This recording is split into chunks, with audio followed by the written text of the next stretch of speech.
Perfecto, ya está grabando. Vale. Bueno, primero te quería dar las gracias, ¿eh?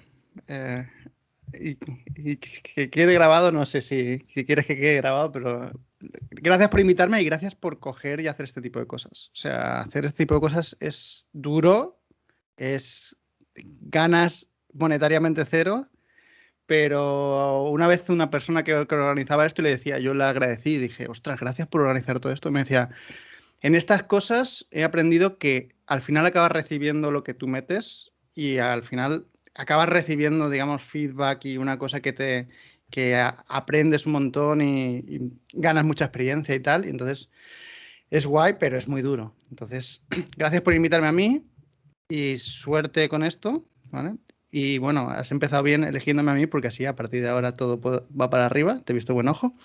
Vamos. Vamos a empezar. Os comparto la pantalla, ¿vale? A ver si puedo.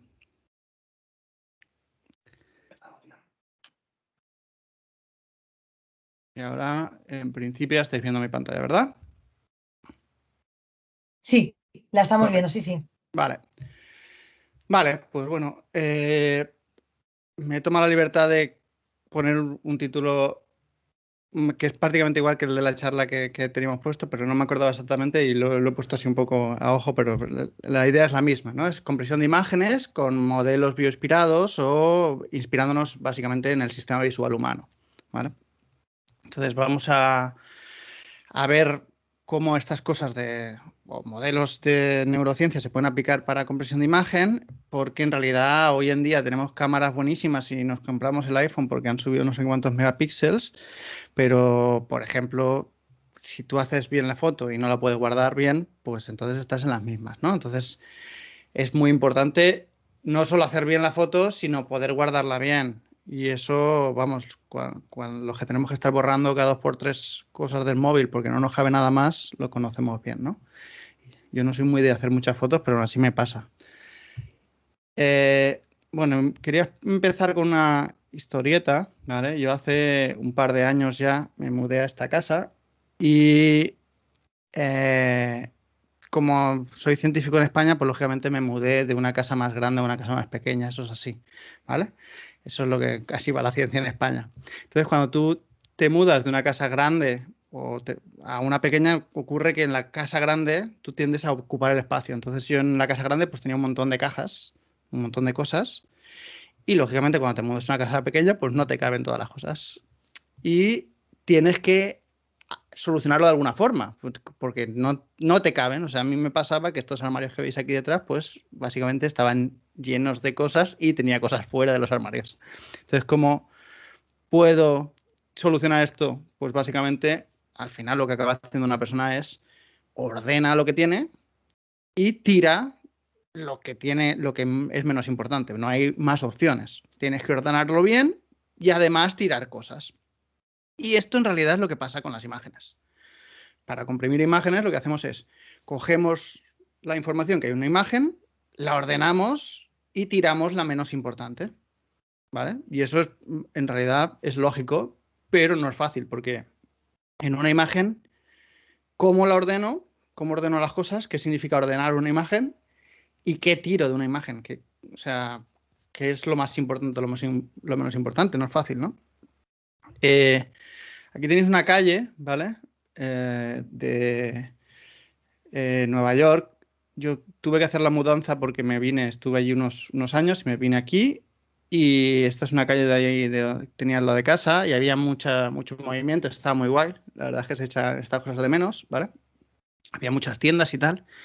Entonces, os quería preguntar sobre esta imagen, ¿qué había en esa imagen que acabáis de ver?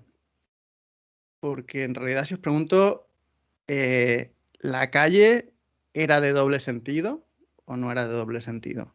Sé que hacer preguntas de estas aquí al aire es difícil, entonces voy a ir respondiéndolas yo como si fuese, porque yo ya sé las respuestas, pero entonces no nos acordamos bien si era una calle de doble sentido o de un sentido. De hecho, en realidad ahora veréis que no se ve si es de doble sentido, ¿no? Y sabéis que había gente en la calle, pero ¿sabéis cuántas personas había? No sabéis cuántas personas había. Y las tiendas, sabéis que había tiendas, pero ¿qué había en las tiendas? ¿Cuántas había?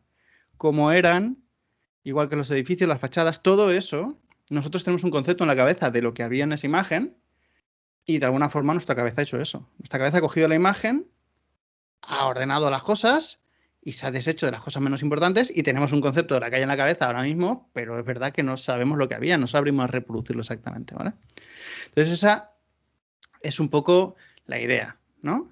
Teníamos una calle y nuestra cabeza aquí en medio, o sea, aquí después de hacer el procesado, se ha quedado con algo que no sabemos exactamente lo que es. Entonces la idea es, bueno, pues vamos a ver cómo lo hace esto en la cabeza para saber cómo ordenar las imágenes y qué cosas tengo que tirar, ¿vale?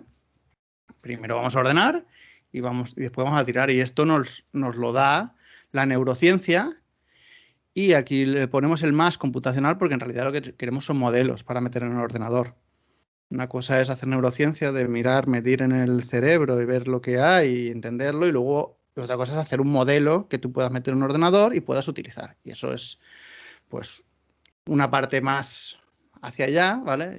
Y de hacia allá, o sea, este concepto difícil, ¿vale? Porque, bueno, allí donde estaba en Nueva York era un centro de neurociencia, entonces, digamos que estábamos en el laboratorio de neurociencia computacional, que era un poco el raro allí. Y entonces la gente de neurociencia, la neurociencia computacional le parece guay, pero en realidad si tú estás midiendo en una cabeza, luego ves el modelo y dices, ese modelo no es lo que yo medí. Y dices, ya, bueno, no es exactamente lo que tú has medido, pero algo hay que hacer. Esto lo tengo que poner de forma matemática para poder utilizarlo, ¿no? Pues esa es un poco la idea. Entonces, para hacer esto, aquí tenéis ahí el link, no me he resistido a ponerlo, de un experimento de estas dos personas, de Hubble y Wiesel, ¿vale? Estos fueron premios Nobel en el 81, pero estos experimentos son de antes, de los años 60, a finales de los 50, ¿vale? El vídeo es exactamente, esto es una captura que he hecho, ¿vale? No os lo puedo poner porque no se oye el sonido del vídeo, entonces la idea del vídeo es que estamos viendo exactamente lo que veía esta gente son mala gente, estamos hablando dentro del ciclo de ciencia, de salud, hablar de que esta gente cogía animales y les pinchaba el cerebro y les enseñaba cosas, igual queda un poco. Pero bueno, era básicamente todo esto es para mejorar, entender el cerebro y poder solucionar ciertas cosas, ¿vale? Entonces ahora en ese vídeo lo que ves es lo que está viendo un gato y lo que se oye es una neurona del gato, ¿vale? Entonces ellos lo que hacían era enseñar ciertos patrones al gato para ver esa neurona cuando respondía. Entonces en el experimento del vídeo se puede ver que consiguen hacer este dibujito de aquí, en el que vemos una parte con X y dos partes laterales con círculos. Eso quiere decir que esa neurona responde a una imagen que tenga esta pinta, y esta pinta en realidad esto sería negro y estas X serían blancos, ¿vale? De forma que lo que está respondiendo es a un filtro en esa dirección o a un borde en esa dirección diagonal, que va de negro a blanco y luego a negro, ¿vale? Esa neurona solo responde a ese tipo de patrones en la imagen en esa posición. Lo que hacen con la barrita esto blanco que veis aquí es una barrita de luz, que es lo que le van enseñando. Entonces, cuando pasan la barrita en perpendicular, es decir, cuando la pasan de forma contraria al filtro, no se oye la neurona. Y cuando la pasas en la forma de la dirección del filtro, se oye a la neurona, ¿vale? Toda esta explicación del vídeo o del experimento viene a que esta gente le dieron el premio Nobel por descubrir que en nuestro cerebro los primeros pasos que hace en el córtex visual, ¿vale? El córtex visual lo tenemos aquí detrás de la cabeza. O sea, la imagen no se hace en los ojos hay cosas, pero hay poquitas. Lo que se hace es, el procesado empieza aquí detrás del todo, la imagen pasa por el ojo, por el nervio óptico hasta aquí detrás del todo y empieza desde fuera hacia adentro a procesarse. Pues la parte de fuera, que era la primera, hasta ese momento no se había medido, no se había visto, no se sabía lo que había. Y esta gente descubrió que habían ese tipo de detectores de bordes, neuronas que detectaban bordes en distintas orientaciones. Aquí tenemos un ejemplito del tipo de bordes o las direcciones, y esto es la ordenación que tienen las neuronas ordenadas ahí dentro del cerebro, ¿vale? si queremos ver los bordes, y yo es que ya los tengo en la cabeza y hasta ahora no os lo había enseñado, pero los filtros son de este tipo, ¿vale? Es decir, las neuronas, tenemos neuronas que responden a este tipo de filtros, ¿vale? En distintas posiciones, distintas orientaciones, distintas frecuencias, ¿vale? Pero es toda esa parte, o el 90% así, de esa parte del corte visual, de la primera parte del corte visual, son filtros de este estilo. Que tiene sentido. Nosotros cuando dibujamos una imagen, lo primero que hacemos es, hacemos los bordes, ¿no?, de una imagen. Si te dicen que dibujes, tú no te pones a hacer la textura de la camiseta. Tú dibujas una camiseta por fuera, que son los bordes, pues eso es lo que tenemos al principio de todo en nuestro sistema visual. Vale. Tenemos muchas cosas, ¿vale? Aquí tenéis un ejemplito de muy simplificado de cómo sería el cortes visual, ¿vale? Tenemos la retina, pasa al tálamo. Esta parte de aquí de V1 es lo que vieron esta gente, Havel y Wiesel. Las células simples, que serían estas de aquí, y luego las células complejas, que hablaremos un pelín, pero no nos vamos a meter tampoco, ¿vale? A partir de aquí hay muchas cosas. Y después de los años 50 se han hecho muchísimos experimentos y se ha descubierto muchísimas partes del cerebro a qué tipo de cosas funcionan. Estamos lejísimos. O sea, eso de que vamos a saber cómo funciona el cerebro, nos quedan años luz de saber cómo funciona, ¿vale? Pero sabemos más o menos cada parte qué es lo que hace, ¿ok? Entonces, conforme vas hacia el fondo del sistema visual, las características que sacan son más complejas. Y eso, si habéis tocado alguna red neuronal artificial de estas con arqueras y todo eso, veréis y habréis visto que las últimas capas extraen cosas más complejas y las primeras cosas más simples. Pues ocurre esto. Nuestro sistema visual también es así, ¿vale? Estamos en la parte de que el cerebro ordena, ¿vale? Y hemos visto que el cerebro ordena la información con estos filtros.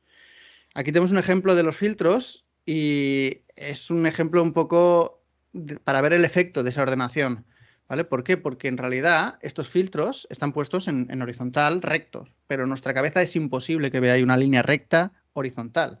Son en diagonal todas las líneas que veis, aunque los filtros estén en línea recta. ¿Por qué? Pues porque básicamente vuestra cabeza ordena los filtros de una forma en particular y no puede no puede concebir que si estos filtros están ordenados así, esto no sea una línea diagonal, ¿vale? Entonces nosotros aquí vemos diagonales, aunque en realidad los filtros están puestos rectos. Es una consecuencia de la ordenación, ¿vale? ¿De esto por qué es y por qué tenemos estos filtros en particular? Pues conocemos Darwin, lo de la evolución de las especies, ¿no? De que vinimos del mono y con millones de años hemos pasado del mono al Homo sapiens. Yo no sé cosas de estas, ¿vale? Pero más o menos Homo sapiens, sapiens, como se llame, ¿vale? El bisnieto de este señor, de Darwin, Barlow, es un señor que estaba vivo hasta el 2020, falleció, ¿vale?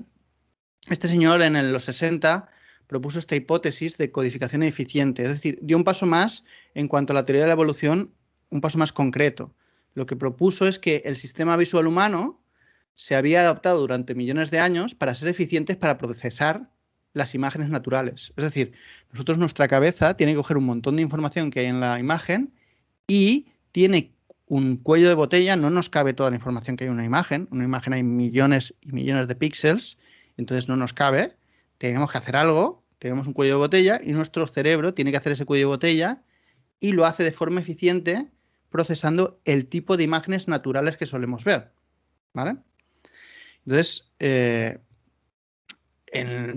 hace unos 25 años, cuando ya podíamos utilizar ordenadores gordos para procesar datos de una forma más o menos eficiente, pues estos señores, prácticamente a la vez, encontraron que si cogemos imágenes naturales y les hacemos un procesado, buscamos el sistema de procesado óptimo para esas imágenes naturales, nos salen este tipo de filtros, ¿vale? Es decir, este tipo de filtros, estos cuadraditos, cada cuadradito de estos es un filtro de los que encuentra, son los filtros óptimos para procesar las imágenes de forma estadística. Aquí, en este estudio, no se mete nada del sistema visual humano, ni del cerebro, ni nada biológico. Se cogen imágenes, un montón de fotos, y se busca un sistema que sea óptimo de forma estadística. ¿Qué ocurre? Pues que encuentra filtros parecidos a los anteriores, ¿verdad? ¿Os recuerdan estos filtros? Son filtros de bordes, orientados, distintas frecuencias, ¿vale? Estos filtros son parecidos a los que hemos visto aquí antes. A ver. Eche. A estos de aquí, ¿vale? Uy. A ver si se para ya. Muy bien, la ruedecita del ratón. Ok. Vale, entonces estadísticamente nos salen estos filtros y tiene sentido. Nuestro cerebro se ha adaptado durante millones de años para ser eficiente para ese tipo de imágenes y entonces tenemos ahí en la cabeza ese tipo de filtros, ¿vale?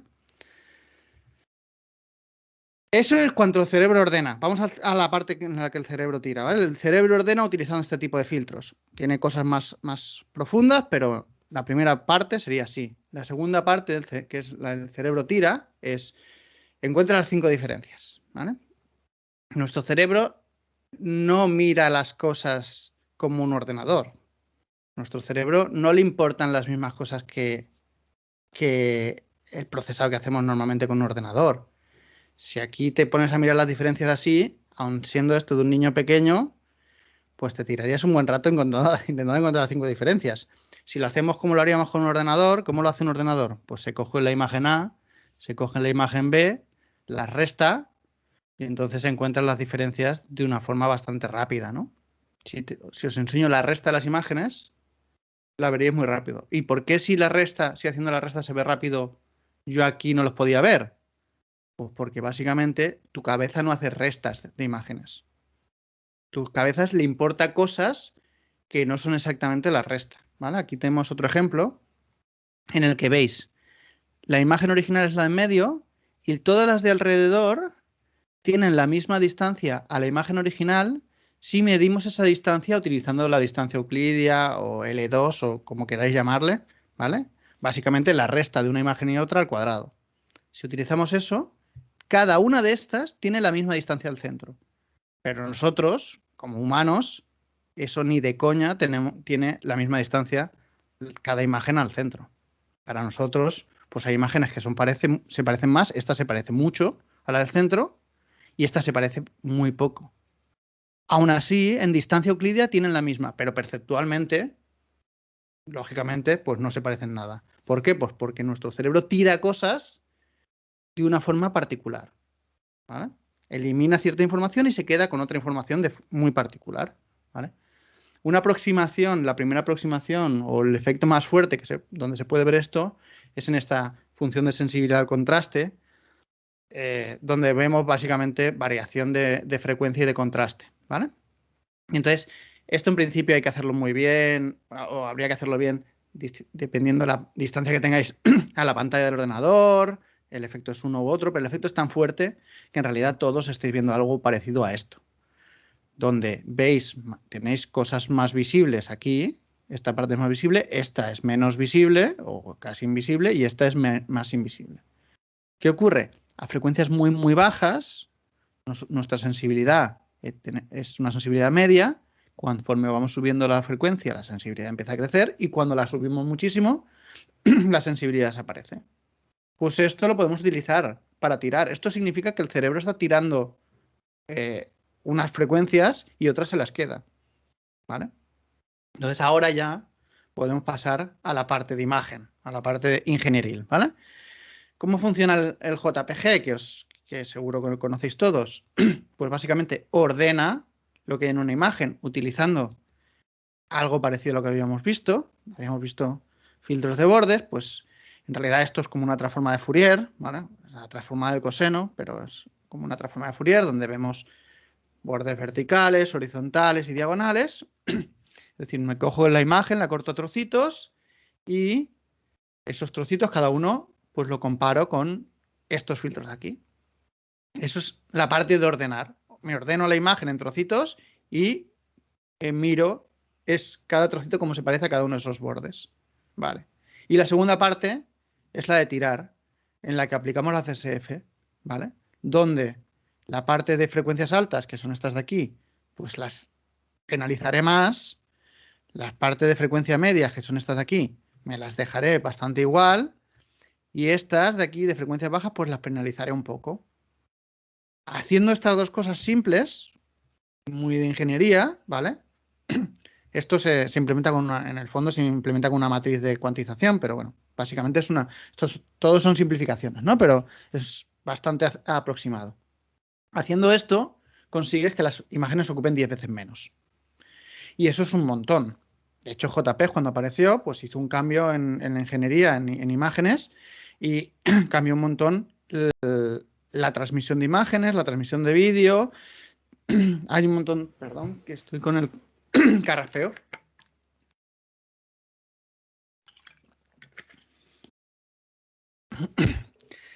Esto cambió un montón la parte de procesado de imagen y la parte de guardado y de transformación, ¿vale? Con estas cosas tan tontas. Fijaros que 10 veces, reducir el tamaño de 10 veces te permite hacer muchísimas cosas, ¿no? Después de JPEG han salido bastantes cosas, ¿vale? Digamos que el siguiente estándar sería el JPEG 2000, donde otra vez voy a simplificar. El estándar este tiene un poquito más de cosas que el JPEG, pero básicamente el cambio principal está en la parte de ordenar, en la que ya se usan unos filtros más parecidos a los que tenemos nosotros en el cerebro, ¿vale? Y el JPEG 2000, aunque la ganancia respecto al JPEG no es tan grande, jolines, pues hay ganancia y se utiliza en tipos de imágenes como por ejemplo las imágenes de satélite, en compresión de cine, imágenes de cine, ¿vale? En sitios donde te va a hacer falta mucha calidad y te va a hacer falta que esa pequeña compresión te va a valer la pena, ¿vale? ¿Qué hay después del JPEG 2000? ¿Vale? Porque si volvemos al esquema de atrás que os he enseñado del sistema visual, en realidad el JPEG 2000 lo que está haciendo es esta parte de aquí. Está haciendo algo como la retina y se queda en la parte de células simples. Células simples eran los filtros de bordes que descubrieron estos señores, ¿vale? Los de Hubble y Wiesel, los premios Nobel. Si nosotros metemos algo un poquito más complicado, es decir, pasamos de las células simples a meter también células complejas, eso lo podemos hacer con modelos de normalización divisiva, que no vamos a entrar de cómo son eso matemáticamente, pero digamos que modelizan esta parte de aquí, ¿vale? Pues eso nos da una ventaja y nos va a dar una ventaja respecto al JPEG 2000. Este es un ejemplo real de compresión de imagen con JPEG 2000 a una calidad particular, y si esto lo comprimo con el modelo que incluye ya las células complejas, que incluye ya la normalización divisiva, gano. Estas dos imágenes ocupan lo mismo, ¿vale? Esto es normalización divisiva, esto es JPEG 2000, ¿vale? Ocupan lo mismo en tu móvil o en tu ordenador, una y otra. Sin embargo, la calidad de imagen, en normalización divisiva, vemos mucho mejor todos los bordes, tenemos muchísimos menos artefactos, ¿vale? Con el JPEG 2000, pues la verdad es que la imagen se queda hecha una mierda. Sin embargo, pues con la normalización divisiva aún me la podría quedar, ¿vale? Insisto, ocupan lo mismo. Entonces lo que estamos ganando es que el modelo es mejor, ¿vale? Aquí tenéis las dos a la vez. Se puede ver, pues, ¿no? En muchos sitios que básicamente ganas bastante. Y esto ha sido, pues, pasar de meter un modelo que llega hasta aquí a un modelo que llega hasta aquí. Fijaros el camino que nos queda para recorrer para hacer mejores modelos de compresión de imágenes, ¿vale? Este trabajo lo hice con este señor, con Johannes, es básicamente él es el artífice principal, ¿vale?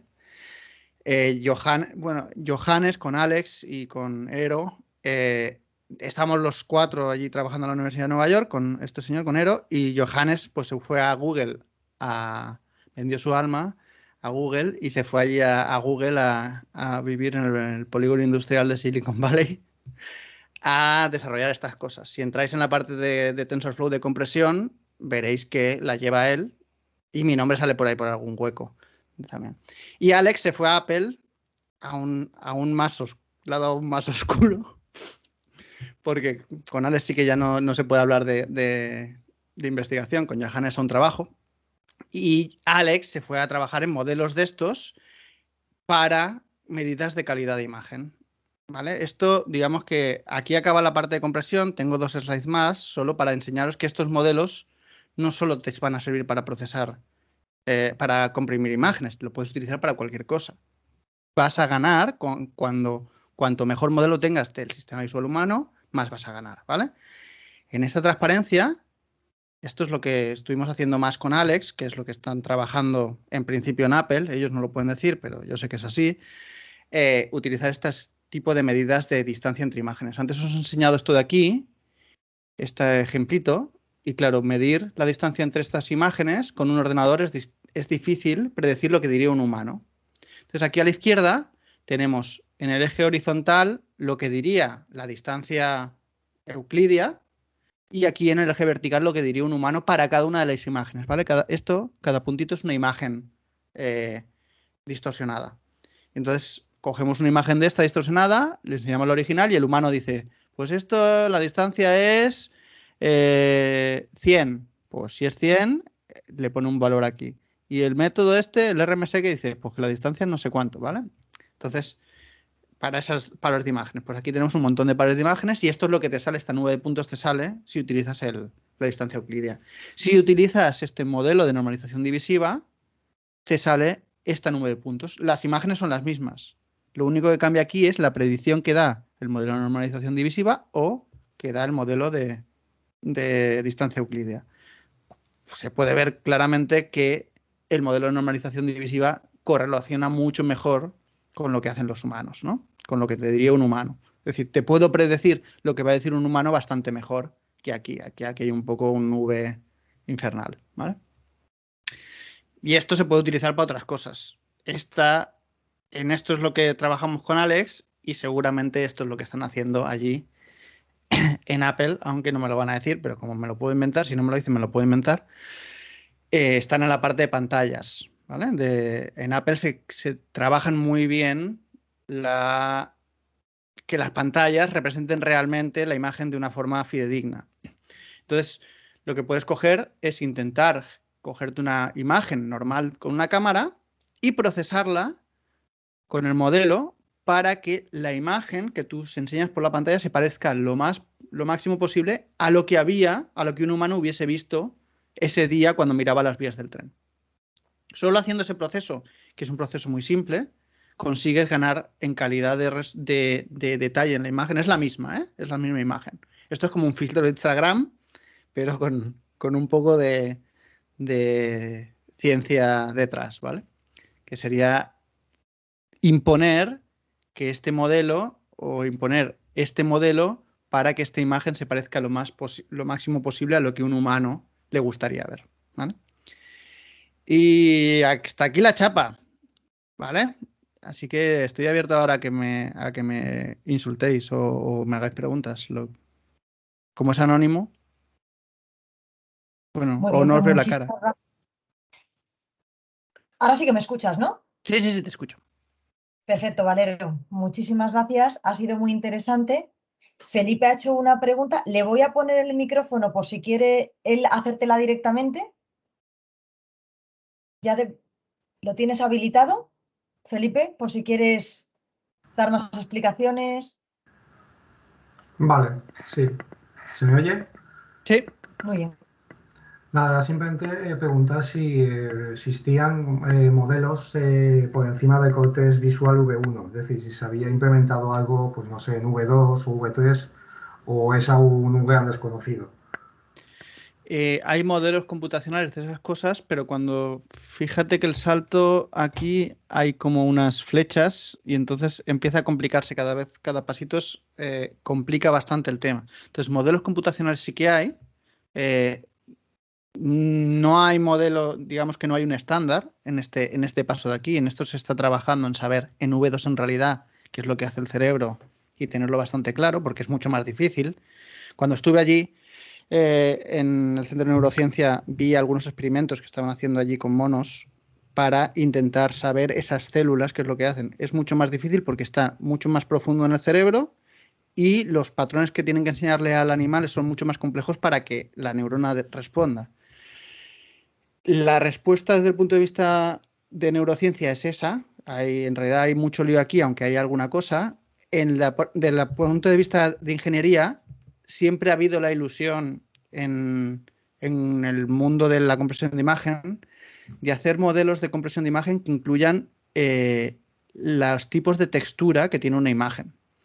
Es decir, tú aquí podrías en esta imagen de aquí de delante decir, bueno, esta parte de aquí es una textura de tipo piedras de gravilla y eso te ahorraría muchísimo, te ayudaría muchísimo a comprimir porque tú no tendrías por qué reproducir exactamente las piedras en la misma posición, sino únicamente pondrías aquí un patrón de gravilla y entonces sería como rellenar, ¿no? Colorear las regiones alrededor de los bordes. Eso, han habido modelos de esos, modelos no, algoritmos de esos de compresión de imágenes que hacían cosas de esas, pero ninguno ha funcionado bien. Y hasta ahora el estándar sigue siendo, digamos que este modelo de compresión de normalización divisiva está ahí dentro del estado del arte. Ya han pasado 5 años y han salido cosas, pero las mejoras que han habido respecto a esto han sido muy pequeñas. O sea que, si lo estás diciendo por ponerte a trabajar en esto, hay posibilidades de que salir un modelo mucho mejor, pero es complicado, ¿eh? Es complicado porque esta parte, ya te digo, aún no está del todo controlada. Sí, hombre, yo creo que al final primero tenemos que saber cómo funciona dentro de nuestra cabeza, ¿no? Porque a veces es mucho más fácil imitar algo que partir de cero, ¿no? Y tener que desarrollarlo. Sí, y además saberlo, o sea, aquí saben que seguramente, o sea, que lo que responde son bastante a texturas, ¿vale? Por eso aquí pone la palabra textura y lo que te comentaba de las texturas. Y eran los experimentos que estaban haciendo allí cuando los que vi yo eran sobre texturas. Pero aparte es que no solo que te vaya a ayudar por tener una guía, sino hemos visto en el ejemplo este de aquí, ahora no voy a poder ir para arriba, a ver si hago así, iré más rápido. Si salgo de pantalla completa. En el ejemplo de estos señores que ya me he pasado, hemos visto que en realidad, estadísticamente, utilizar esos filtros es lo óptimo. Entonces, si conseguimos saber qué es lo que hace el cerebro, lo más seguro no es que ese sea un modelo posible y bueno, sino que posiblemente sea el mejor modelo. Pensad que nuestros cerebros han optimizado durante millones de años, millones de datos, con millones de semillas distintas, si hablamos en términos de deep learning, ¿no? Al final entrenamos con semillas distintas, pues somos muchísimos millones de humanos que han evolucionado a la vez, entonces el modelo que tenemos implementado es bastante óptimo. Vale, muy bien, muchas gracias.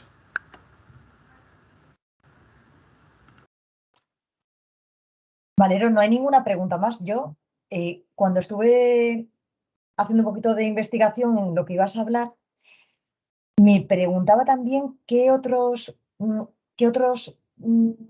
maneras de tocar la imagen también se basa en la neurociencia.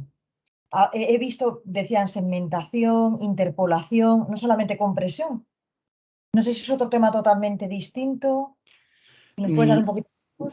Claro, no es que sea yo un experto en eso y de hecho esas partes más complejas de detección de pose o segmentación o detección son las que hay en los modelos estos, pero más, digamos, más hacia el fondo, ¿vale? Entonces las capas estas de aquí, las de abajo del todo, son las que aquí en estas capas, fíjate que aquí tenemos pues eh, posturas o caras o cosas complejas, ¿vale?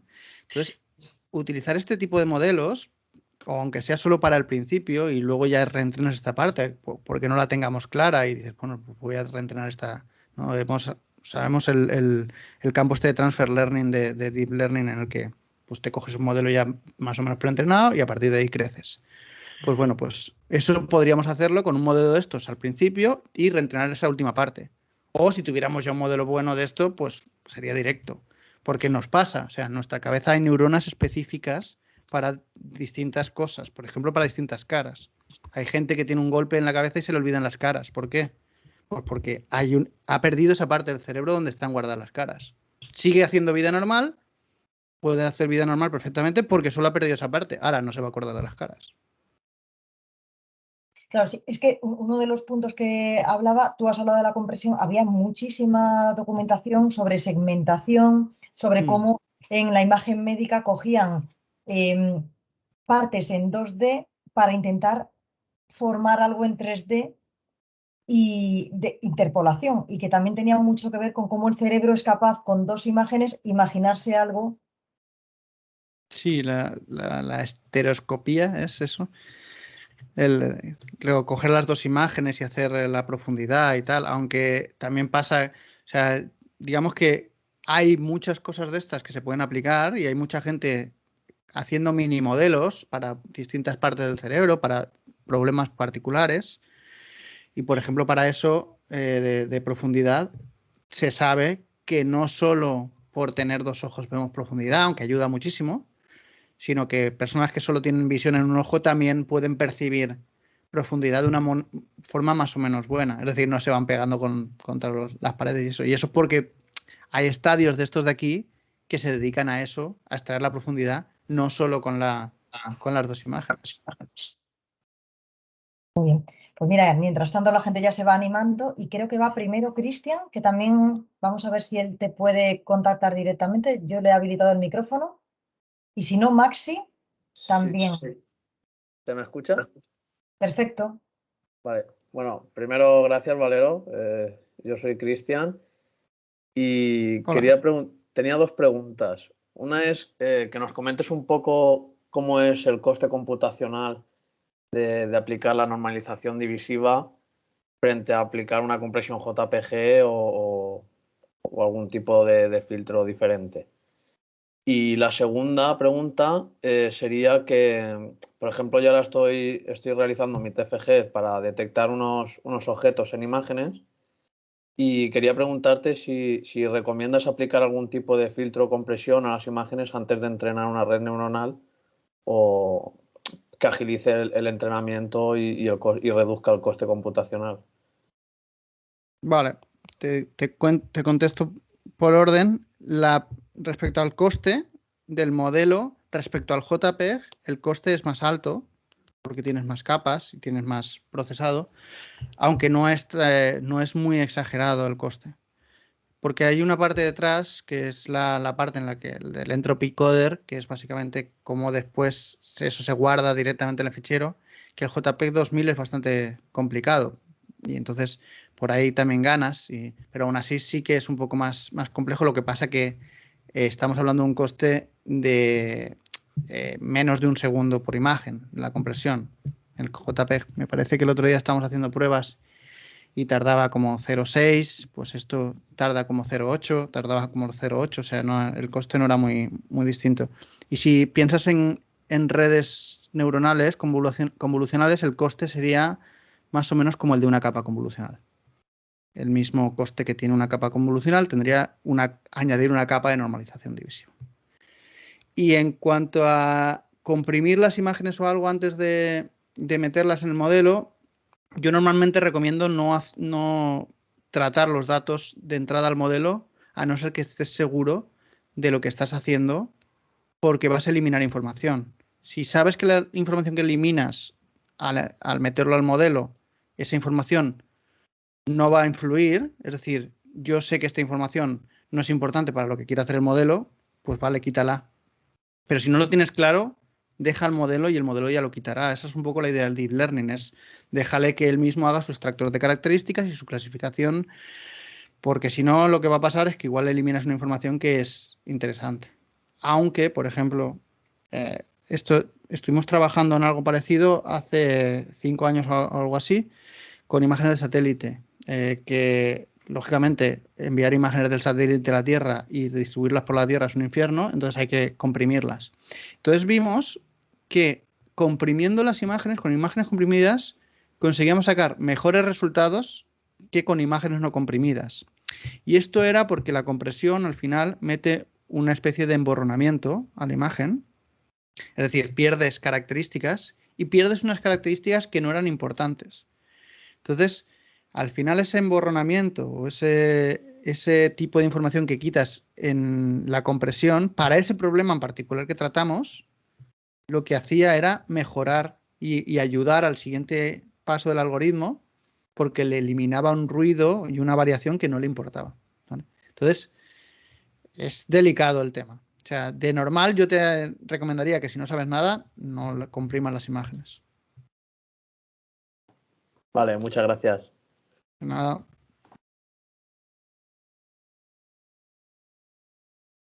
Maxi, Buenas tardes. Hola, Valero, Ruth. Hola. Muchas gracias por la charla. A vosotros por aguantarme. Nada, yo que después de escucharte pues estaba dando vueltas ahí, me estaba rayando un poco y digo, le pregunto a ver. Mi pregunta va, claro, entiendo que lo de ser daltónico pues tiene que ser, pues bueno, algunos de fallos en este tipo de filtros, ¿no? Que ponías, que se veían ahí en la diapositiva esta que estás compartiendo ahora, se ven ahí los colores, ¿no? De rojo, verde y demás.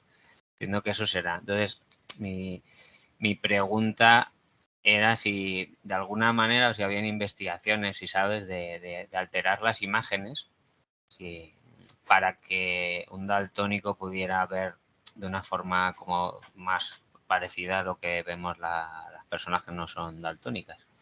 Y bueno, no sé si iba un poco por ahí, no sé. Sí, no, es una pregunta que está guay porque va por ahí el tema. O sea, que un daltónico vea distinto tampoco quiere decir exactamente que vaya a ver peor. Sí, en términos generales, en comparación con los otros, pero en realidad los daltónicos, la mayoría o la principal, el principal daltonismo, porque hay varios tipos, ¿vale? El principal es el que confunde el rojo y el verde. Y eso es porque de estas cosas que ves aquí hay como 3 canales que son blanco, negro, azul, amarillo y rojo, verde. De estos 3 canales, que es el primer cambio que se hace en color en el sistema visual, los canales del rojo y el verde son los que menos información llevan. Y entonces lo que hace el cerebro de los daltónicos es, pues si tengo que elegir sitios donde quitar información, es aquí donde la voy a quitar. Y voy a intentar ver mejor en las otras partes. Entonces, no es que sea un sistema, seguramente en nuestra sociedad, que los colores son así y en realidad los colores están un poco alterados respecto a los millones de años que han pasado hasta ahora, es algo más visible. Seguramente hasta ahora, hasta hace pocos años, esto en realidad ni se habría detectado porque aquí es donde menos información hay. Si tú coges unas imágenes naturales y analizas la cantidad de colores que hay de estos 3 filtros, aquí ves que hay muchísima menos información. Y para responderte sobre si hay cosas, sé que hay unas gafas que venden por ahí que hacen que los daltónicos vean o pierdan ese problema. Y no he investigado, la verdad, exactamente cómo hacen eso, pero básicamente una forma sería cogerte estos canales e incrementarles la energía, porque normalmente lo que pasa no es que no ven nada. O sea, ellos no dejan de ver absolutamente el rojo y el verde. Lo que ocurre es que para ver bien el rojo y el verde, o para ver algo, tiene que tener muchísima energía. Sí, necesitan más luz, porque, bueno, tengo varios compañeros que son daltónicos y siempre estamos ahí con la coña cuando tienen que ver los colores, pero si tienen más luz y cuanto más, digamos, puros sean los colores, sí que llegan a identificarlos mejor. El tema son los matices de los colores. Correcto, que es lo que estabas comentando. Claro. Eso es, si hay poca energía, pues en realidad su cerebro dice, pues es que esto me da igual. Entonces, cuando tienes mucha energía, ya lo ven, entonces lo que puedes hacer es cogerte la imagen y modificarla para incrementarle la energía en esas direcciones, en la dirección de rojo-verde. Entonces, compensarías. Lo que pasa es que, claro, tendrías que hacer pruebas porque cada uno en realidad tiene un nivel grado, distinto. ¿no? Entonces, tiene un grado u otro, claro. Claro. Muy bien, muchas gracias. Muy interesante. Muchas gracias, Valero. No sé si Alberto Torre tiene una pregunta, pero si la tiene, es la última porque si no, luego no vamos a tener más ponentes. Vamos a ver si tiene una última pregunta. Él ha levantado la mano, pero quizá... ¿No? Bueno, pues será un error que a veces le damos a los botones sin querer. ¿Sí? Venga, Alberto. Ay, es que no te oímos. Tú estás en mute, pero ya puedes hablar. Si A ver. Yo ya te he quitado, o sea, podrías... Tú mismo tienes que quitártelo, porque no te oímos. Si no, no te oímos. Si no sabes qué, escríbelo directamente en el chat.